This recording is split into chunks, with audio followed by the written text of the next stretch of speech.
आप मेरे दोस्तों आपका और हमारा अपना रक्षित यूट्यूब चैनल नहीं करते सब ठीक ठाक होंगे तो चलते हैं दोस्तों आज की वीडियो के अंदर मेरे साहब की वीडियो दोस्तों ईरान पर बहुत बड़ा अटैक हुआ इसराइल का उसी के रिलेटेड ये सारी जानकारी देने लगे देखते हैं क्या कहते हैं। जाहिर बात है इनका पलड़ा होगा अपना इसराइल की साइड में। इसराइल जाहिर बात है इनके बड़े करीबी दिल के करीब है मेरे साहब के अपने पूरे इंडिया के लोगों के। तो देखते हैं दोस्तों इससे पहले ईरान ने भी ठोका है, इतनी कोई खुशी की बात नहीं इंडिया के लिए। ईरान ने भी उनकी बैंड बजाई हुई है, कोई इशू नहीं है। तो चले खैर देखते हैं वीडियो की बात करते हैं। जो ईरान ने हमला करा था इसराइल के ऊपर, इसराइल ने बीचों बीच घर में घुस के मारा है। ये बात मैंने पहले प्रिडिक्ट कर दी थी, करेंगे। उनको पता है ना कि इनके पास नहीं है ये सब चीजें।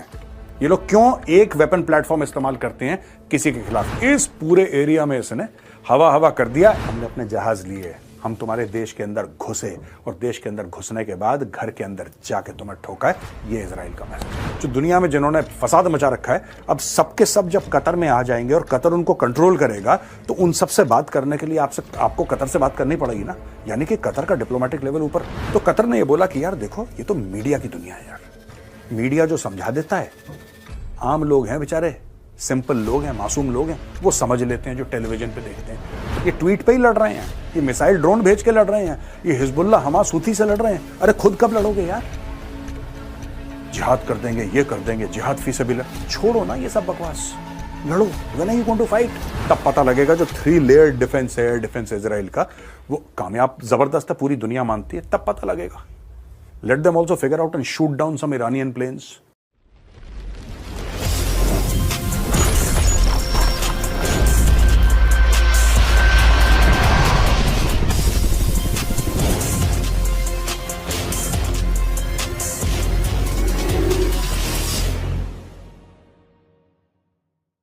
जय हिंद दोस्तों, मैं हूं मेजर गौरव आर्य और आप देख रहे हैं द चाणक्य डायलॉग्स। इस वीडियो को लाइक करिए, हमारे चैनल को सब्सक्राइब करिए, बेल आइकन दबाना बिल्कुल मत भूलिएगा। खासतौर से वो दोस्त जो रोज हमारे वीडियो देखते हैं लेकिन सब्सक्राइब नहीं करते। ऐसा क्यों करते हैं आप?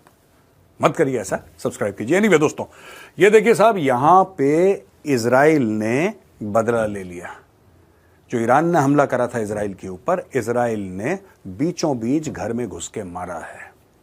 ये दो देशों की कैपेबिलिटी है दोस्तों। मैं आपको कैपेबिलिटी समझाता हूं, ये बहुत बड़ी बात है। अब आप बोलेंगे मेजर साहब इसमें कैपेबिलिटी का क्या फर्क है? इसमें कैपेबिलिटी का क्या फर्क है? इसमें बात कौन सी आ गई कैपेबिलिटी की? इन्होंने मारा, उन्होंने जवाब दे दिया? नहीं। जब ईरान ने मारा था, ईरान ने ड्रोन का इस्तेमाल करा, ईरान ने बैलिस्टिक मिसाइल का इस्तेमाल करा।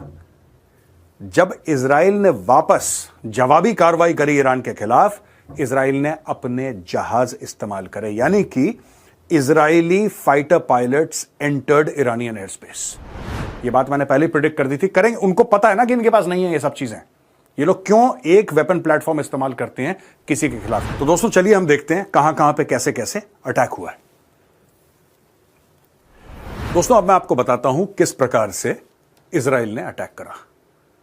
उसने अपने एयर एसेट्स का इस्तेमाल करके ईरान के ऊपर हमला करा है और यही बहुत फर्क है। मैंने आपको बताया था ना, जब ईरान ने अटैक करा था यहां से, तेहरान से जब अटैक हुआ था इजराइल की ओर, तो they used a wide variety of drones, they used ballistic missiles. इन सब लोगों ने ये यूज करा था, मैंने बताया था अभी आपको। अब जब इजराइल ने अटैक करा तो इजराइल ने बैलिस्टिक मिसाइल नहीं छोड़ी। उनके पास थी जेरिको 3। जेरिको 3 अगर वो फायर करते पूरा हवा हो जाता तेहरान। उन्होंने नहीं करा। देखिए ये भी मैसेजिंग होती है दोस्तों, बहुत एक मैसेज है। You know, this is a message to Iran कि हम तुम्हारे घर के अंदर घुस सकते हैं। तुम में इतनी औकात नहीं है, अगर तुम में औकात है तो यहां पे ईरानियन एयरफोर्स भेजो। क्या भेज सकता है ईरान? ये सोचने वाली बात है। अब जब इजराइल ने मारा है यहां पे अटैक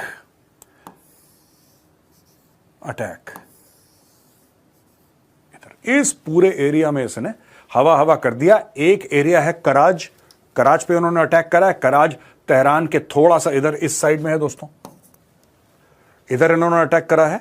और तेहरान के आसपास उन्होंने 3-4 ठिकाने बिल्कुल ध्वस्त कर दिए हैं।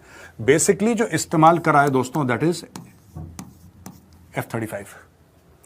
F-35 एक 5th जनरेशन फाइटर एयरक्राफ्ट है और कंपनी है बनाने वाली लॉकहीड मार्टिन। ये दुनिया का सबसे बेहतरीन 5th जनरेशन फाइटर एयरक्राफ्ट है which is almost invisible to radar, almost invisible. यही वाला हथियार, यही वाला प्लेटफॉर्म, यही वाला जहाज इस्तेमाल करेंगे इजरायली ईरान को ठोकने के लिए। मैंने कुछ दिन पहले बताया था, मेरा पुराना वीडियो देखिए पहले। तो मुद्दे पे आते हैं, इजराइल अगर अटैक करेगा किस प्रकार से अटैक करेगा। देखिए साहब, ये मैप है आपके सामने दोस्तों, ये इजराइल है, ये ईरान है, ये दिस इज तेहरान। ये दोस्तों तेहरान है, द कैपिटल ऑफ ईरान। अब इसके बीच में जो फासला दिखा रहे हैं 2349 किलोमीटर्स, ये बाय रोड का फासला है, ये सड़क का फासला है।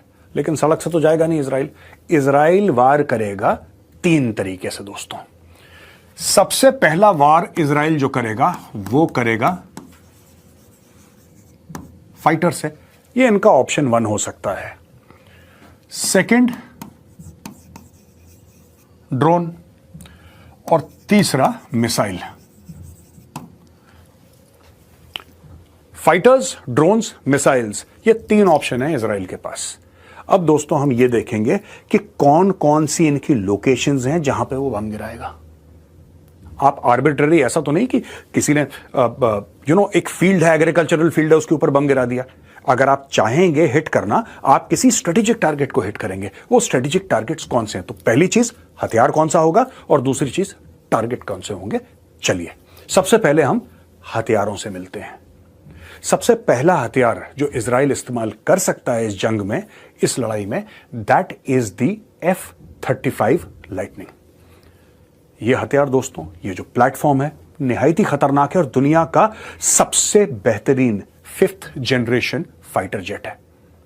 दोस्तों ये फाइटर जेट स्टेल्थ है। स्टेल्थ यानी कि ये जब फाइटर जेट उड़ता है और ईरान के रडार पे जब ये आएगा तो पूरा फाइटर जेट नहीं दिखाई देगा। ये लंबा चौड़ा 10, 15, 20, 25 जितने भी टन का है, ये इतना विंग स्पैन इसका है, खूब बड़ा, ये सब नहीं दिखाई देगा। It will be the size of a golf ball. अब आप बोलेंगे साहब ये आधे घर के बराबर फाइटर जेट, आप कह रहे हैं मेजर साहब गोल्फ बॉल। यही तो स्टेल्थ टेक्नोलॉजी है। खास एंगल होते हैं एयरक्राफ्ट के, उसके ऊपर खास पेंट लगा रहता है कि जब आप रेस थ्रो अप करें, राइट, अपने रडार से, और वो बाउंस बैक करके आए, तो पता लगा जो उसका सिग्नेचर है that is like a golf ball. ये देखिए छोटा सा वीडियो ऐसे लगेगा।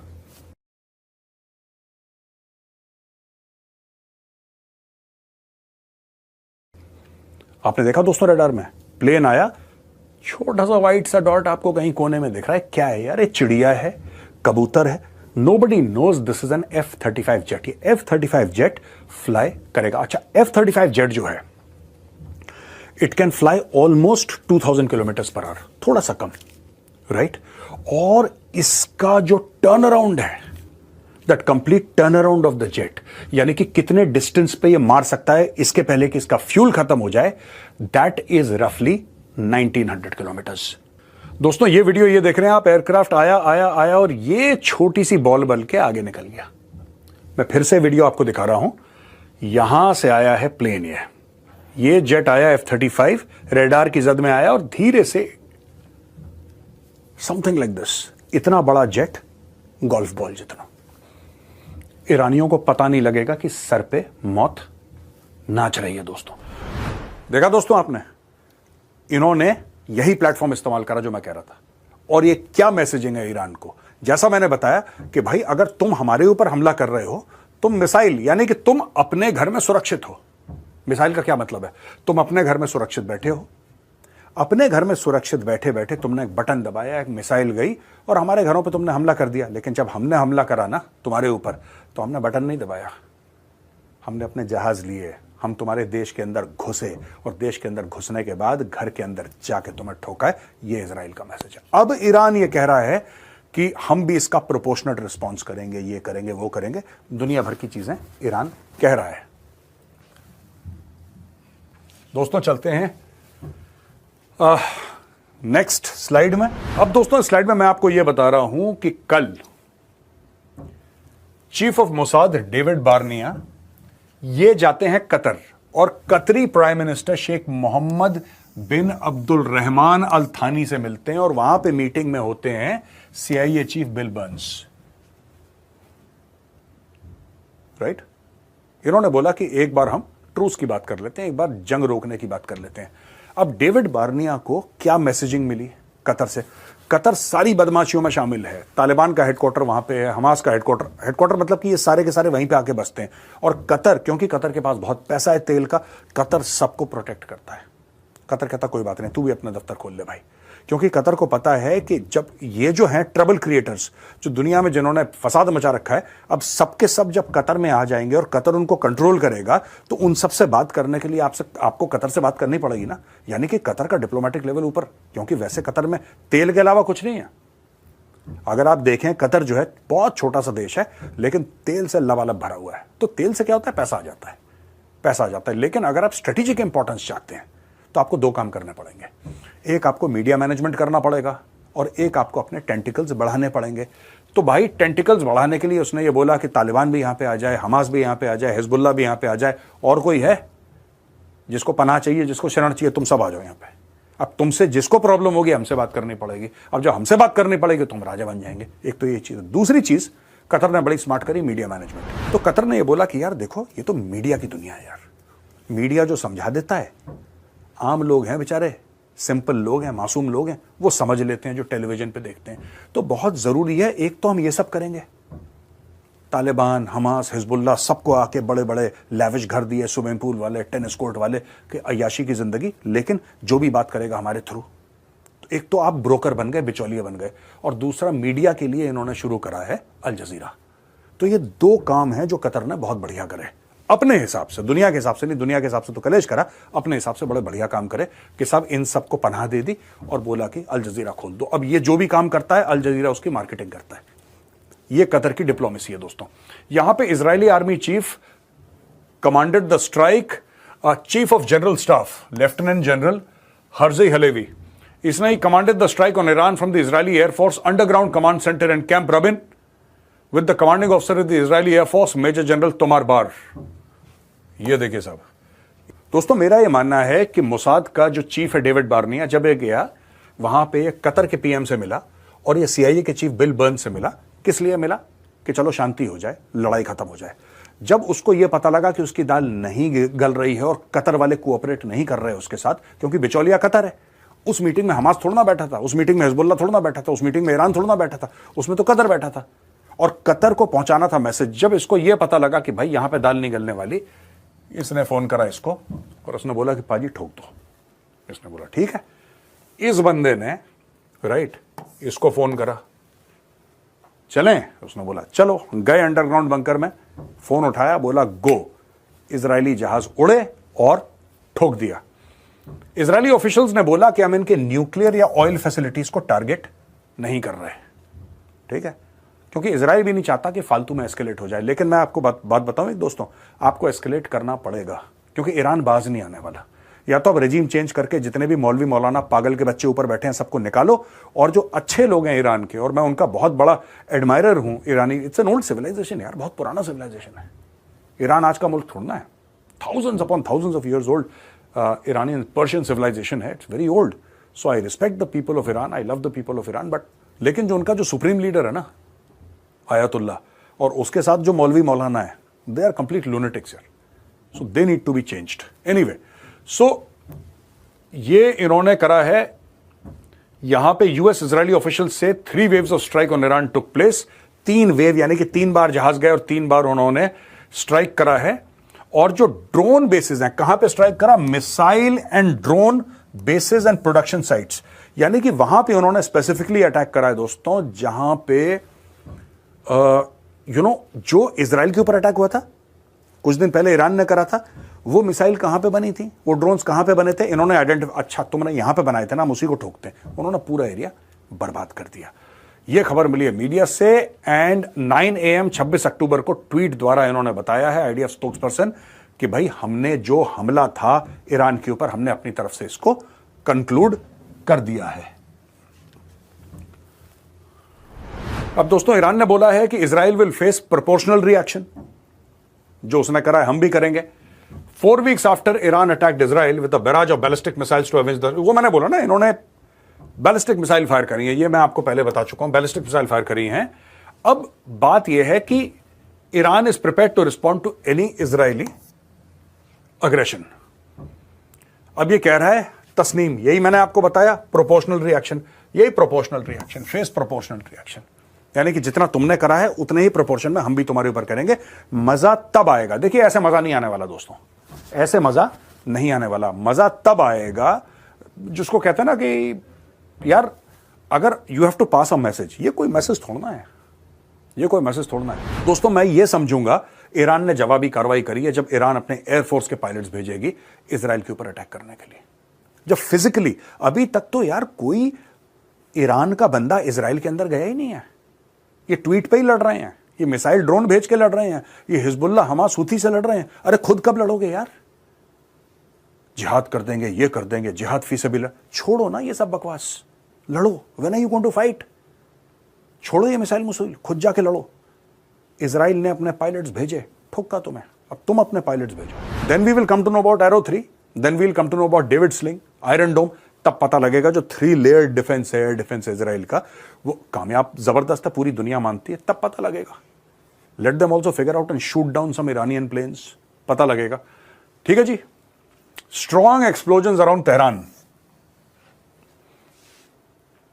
और इजराइल टारगेटेड, ये सना है न्यूज एजेंसी, इससे यह पता लगा है कि Israel conducted air strikes on Syrian military sites in central and southern Syria early Saturday with missiles reportedly launch from Golan Heights and Lebanese air space. तो यहां पे भी इन्होंने अटैक करा है, ठीक है, सीरिया के। ये और लोग इसके बारे में थोड़ा सा कम बात कर रहे हैं। सना ने रिपोर्ट करा है कि इजराइल ने सीरिया के अंदर भी जरा ठुकाई पिटाई करी है दोस्तों। ये दोस्तों हमारी आखिरी स्लाइड है, और इसमें ना मैंने ये पूरा पीओके वगैरह ये सब एरिया मैंने आपको दिखा रखा है। मैं ये आपको क्यों दिखा रहा हूं, इसका क्या रिलेशनशिप है? आप ये बोलेंगे मेजर साहब इसका क्या रिलेशनशिप है जो ईरान और इजराइल के बीच में चल रहा है? दोस्तों इजराइल ने ना ईरान को एक बहुत भारी मैसेज पास करा है, बहुत बड़ा मैसेज, कि हमने अपना पायलट्स भेजे, राइट। हिजबुल्ला हमास हूथियों पे तो अटैक करा हमने आपकी फौजी साइट्स पे अटैक करा है। और दोस्तों ये बहुत जरूरी है, अगर भारत ये चाहता, अभी हाल ही में हमारे कुछ और भाई वीरगति को प्राप्त हो गए, और ये कहानी चलती है, हर हफ्ते आपको खबर मिलेगी जम्मू कश्मीर में ये हो गया, जम्मू कश्मीर में ये हो गया, जम्मू कश्मीर में ये हो गया। मैं बता रहा हूं अगली बार कुछ होता है ना, अगली बार कुछ होता है, और ये मेरी दिली ख्वाहिश है, मैं कई बार बोल चुका हूं, अगली बार ऐसा कुछ होता है, भगवान ना करे कुछ हो, लेकिन अगर ऐसा कुछ होता है और हमारे भाई वीरगति को प्राप्त होते हैं, भारत बोले यार ये हमें एंटी टेररिस्ट ऑपरेशन नहीं करना है, हमें ये जैश ए मोहम्मद और लश्कर तैयबा और हिजबुल मुजाहिदीन इन सबको नहीं मारना। नो, रिस्पॉन्सिबल कौन है वहां पे? It is the Pakistan army. ये देखिए साहब, ये है जनाब 10 कोर, ये है सांप, और ये सारे के सारे हैं इसके सपोले, ठीक है जी। 34 डिव है यहां पे, ये देखिए साहब 12 डिव, 19 डिव, 8 ब्रिगेड एंड ये 111 डिव, ये सारी की सारी हैं। आपके ये लाइन ऑफ कंट्रोल से ज्यादा दूर नहीं है दोस्तों। आप एक पिनाका या बोफोर्स या कोई भी अपनी ऐसी मिसाइल, बैलिस्टिक मिसाइल मारो इनको, मैं बता रहा हूं आपको। आप सबसे बढ़िया चीज जैसे ये, ठीक है, ये 8 ब्रिगेड है यहां पे, दिस वन 8 ब्रिगेड, यहां पे ये लोग, और ये ज्यादा दूर भी नहीं है जम्मू से, इट्स नॉट वेरी फार, है ना। मैं क्योंकि ज्योग्राफिकल डिस्टेंस होना ना, मैं ये नहीं कह रहा आप एयरक्राफ्ट भेजो, आपको कोई करने की जरूरत नहीं है। अगली बार ये अटैक करते हैं ना कश्मीर के अंदर या जम्मू के अंदर, और ये हमारे भाइयों को नुकसान पहुंचाते हैं, आप एंटी टेररिस्ट ऑपरेशंस मत करो, आप इसका ब्रिगेड हेडक्वार्टर उड़ा दो, ये 8 ब्रिगेड का, जस्ट वाइप आउट 8 ब्रिगेड। क्या होगा? कुछ नहीं होगा। काफी लोगों से मैंने बात करी, नहीं यार ये है पाकिस्तान न्यूक्लियर फ्यूक्लियर, कुछ नहीं, सब बकवास है, सब बकवास है, सब दोगलापन है, 2 टके के लोग नहीं है ये लोग न्यूक्लियर।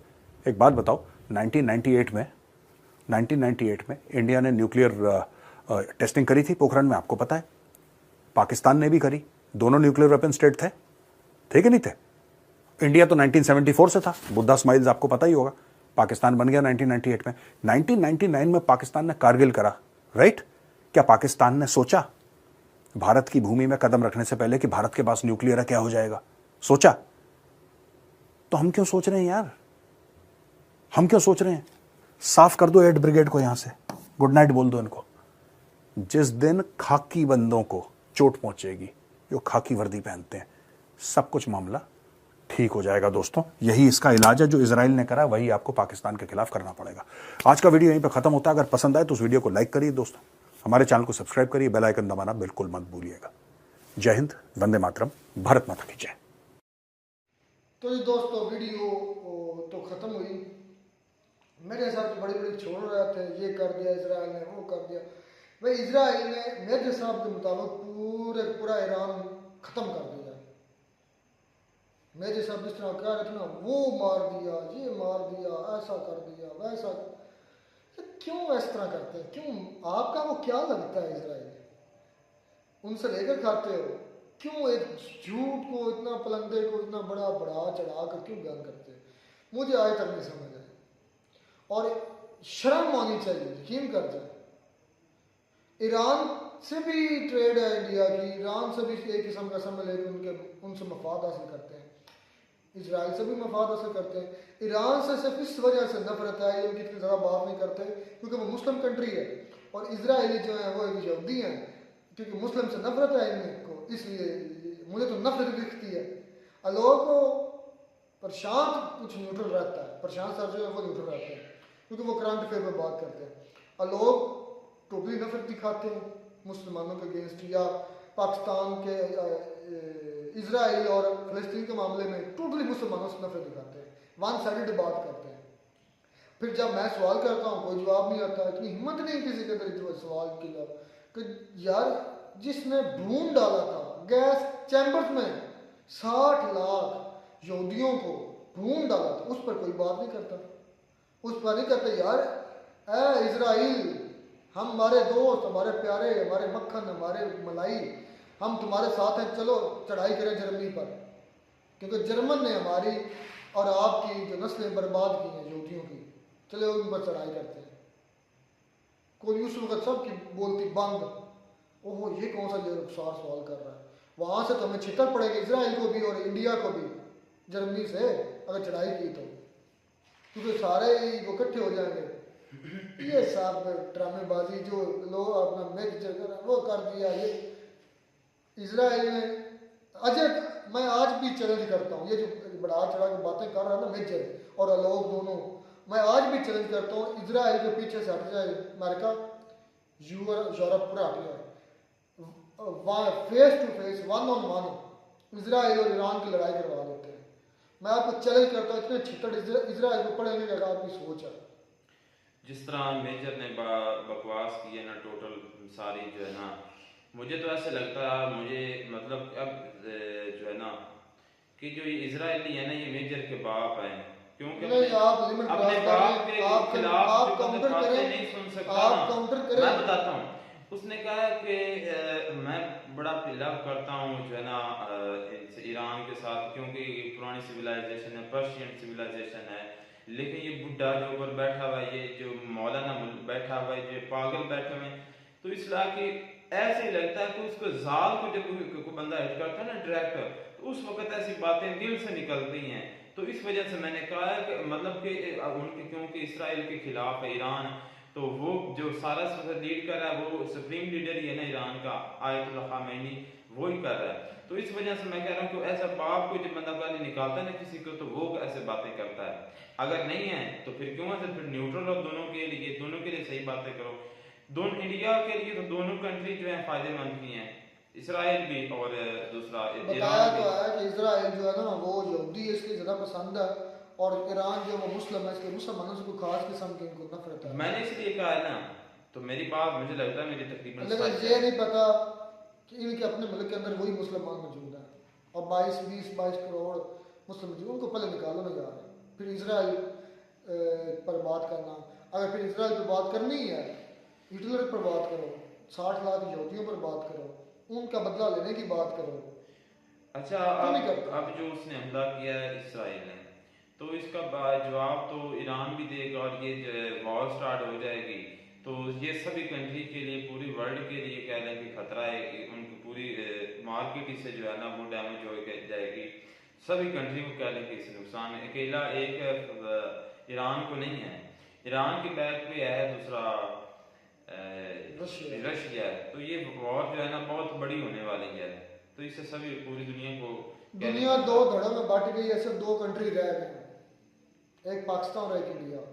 ना ये मेल है ना ये फीमेल है, मैं सच कह रहा हूँ, पाकिस्तान को भी कह रहा हूँ।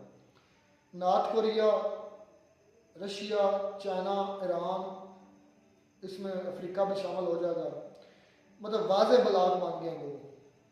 और दूसरी साइड पे America, UK, Canada, Australia, New Zealand, south Korea और यूरोप सारा, ये दो धड़े बन चुके हैं दुनिया के।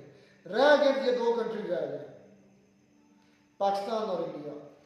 ना मेल है ना फीमेल है। तो पाकिस्तान को सिर्फ एक कह लें कि डॉलर्स का मसला, डॉलर मेरे हैं यूएसए से, तो वो उसकी तरफ कह लें कि उसका थोड़ा सा झुकाव ज्यादा है। अगर वो कह लें कि कोई और कंट्री देगा, ये बात जो देगा उसकी तरफ भी पाकिस्तान गवर्नमेंट, पाकिस्तान की आर्मी होगी, ये बात सच है। तो इंडिया का कह लें कि इंडिया तो कोई नहीं ले रहा, तो इंडिया क्यों नहीं साइड वन साइड जो है वो हो रहा?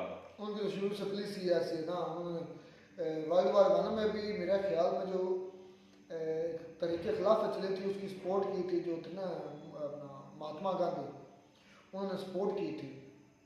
और जो थे अपना मतलब जो भी तहरीकें चली हैं पूरी दुनिया में, जहाँ मतलब अमन अमान के लिए, वहाँ इंडिया ने सपोर्ट किया। इंडिया शुरू से भी किसी साइड, मैं जो देखा किसी साइड में, वर्ल्ड वार वन में भी हम गुलाम थे।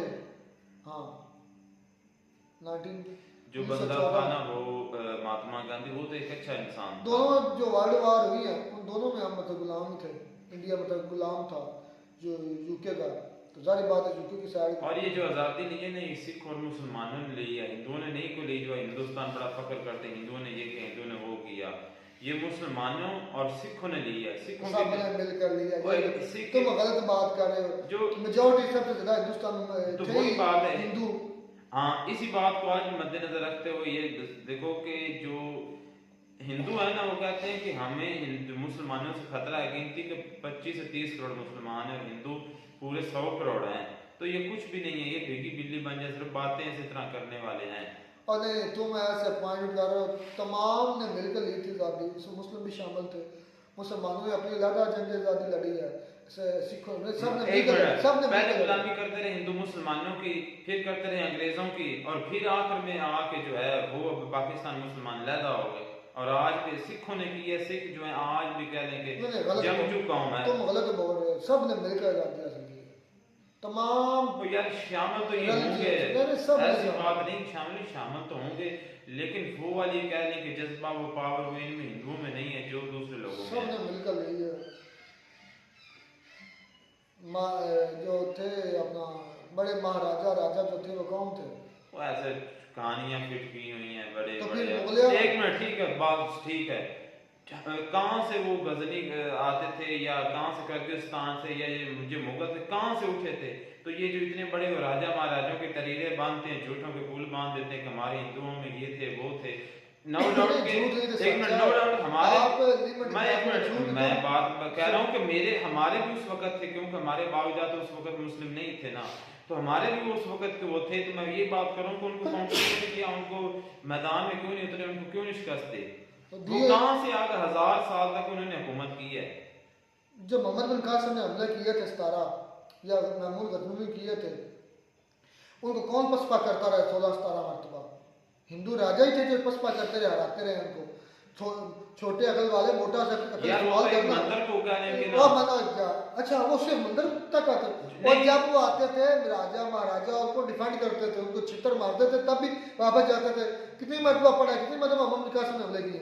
मोहम्मद बिन कासिम ने पहला हमला किया था जब सिंध का जो राजा था महमूद गजनवी कितने हमले किए थे? 17 नहीं, महमूद से तो उसने काफी 16 का हमले किए थे। वो 16 हमले किसने नाकाम बनाया? यार मुख्तलिफ जगह पर उन्होंने, यार जिस जगह में थे कौन, किसने हमले किए थे? आगे हिंदू पंडित थे ना, जो ने किया। हाँ, जो ये बात वाकई सच है, जो ये मंदिर था ना, ये फतह नहीं हो रहा था। तो मंदिर का नाम भी यार वो एक है, अभी भी वो अपना मंदिर है, लेकिन बाद में वो भी हो गया, उन्होंने कर लिया था। तो मुझे तो लगता है कि सारी, मैं अपने नजदीक मैं कहता हूँ कि को होंगे 16-17 मरतबा अगर शिकस्त हुई है महमूद गजनवी को, तो सोचो कौन देने वाला शिकस्त? तारीख पढ़ो ना, ये चीजें मुझे रखो। यार मुख्तलिफ मज़हब के लोग थे, सिख भी थे, मुसलमान। और उसमें सारे थे हिंदू अल्लाह के बंदे। सिख मजहब तो बाद में बना है, तो बड़ा सिख मजहब क्या कब हुई है? ये बाबा गुरु नानक बाबा कौन से ईस्वी में हुई है ये भी पता है? अब डिटेल 15वीं या 16वीं सदी में आया है, तो ये इससे पहले के हैं सारे हिंदू। यार उसके अलावा भी तो दीगर लीजेंड्स थे ना, कौन से दिखाओ और कौन? मतलब कि जिस तरह बुद्धिज्म के हैं, मुस्लिम थे उस वक्त। बुद्धा जो जिसे कहते हैं वो। बुद्ध कौन है? उनकी हिस्ट्री पढ़ो, वो भी हिंदुइज्म से निकले हैं। सिख भी हिंदुइज्म से निकले हैं। कौन सिख? हाँ जी। नहीं, सिखों की काफी क्या लेके और सिख भी हिंदू, उनकी जो रिलेशन है ना, उनकी जो जब पीढ़ी निकलती है, जब मिलती है, वो हिंदुइज्म मिलती है। बुद्धिज्म की भी वही ये तो अच्छा, ये तो जो है वो यहूदियों की भी निकाल है क्या? ऐसी बात नहीं, ये तो कहते हैं कि यहूदी भी हिंदुओं से यहूदियों में। अगर 17 हमले महमूद एक मिनट, क्या ये मेरी बात, आपने ये बात की कि ये वाकई सच नहीं है? ये कहते हैं कि जो यहूदी मजहब है ये भी हिंदुओं से जाके जो है ना इसकी शाख मिलती है। तो ये तो है झूठ, ये तो है ये आसमानी रिलीजन, इस्लामी किताब इन पर आई है, इस नबी आए इन पर, तो आप कहाँ पर, मतलब हिंदू कहाँ पर, ये कहाँ पर? सबसे पुराना जो कहा जाता है बकौल इंडियंस, मतलब हिंदुइज्म सबसे पुराना मजहब है उनके हिसाब से। यार लोगों को पता नहीं था ना, ये बात वाकई सच है, क्योंकि मक्का में भी आपको पता है कि लोग जो है ना इसको पूछते थे, पता ही नहीं था क्या करना है, कौन खुदा है, कोई अकल ही नहीं थी। तो इस वजह से कह लें कि वो जो मिलता उसको पूछना शुरू। बात ये है, अगर महमूद गजनवी के 16 हमले किसी ने पसपा किए हैं, रोके हैं, तो वो भी हिंदू राजा थे, हिंदू जंगजू थे, राजपुताने थे, ठीक हो गया। और उसके बाद जितने भी हमले हुए उनको अगर खाकसार किया गया। जरूर बात है, फिर जिस तरह मुगल सल्तनत कमज़ोर हुई, ओटोमान सल्तनत कमज़ोर हुई, क्यों हुई है? वो आपस में झगड़े की वजह से, अयाशी की वजह से तो होती रहती है।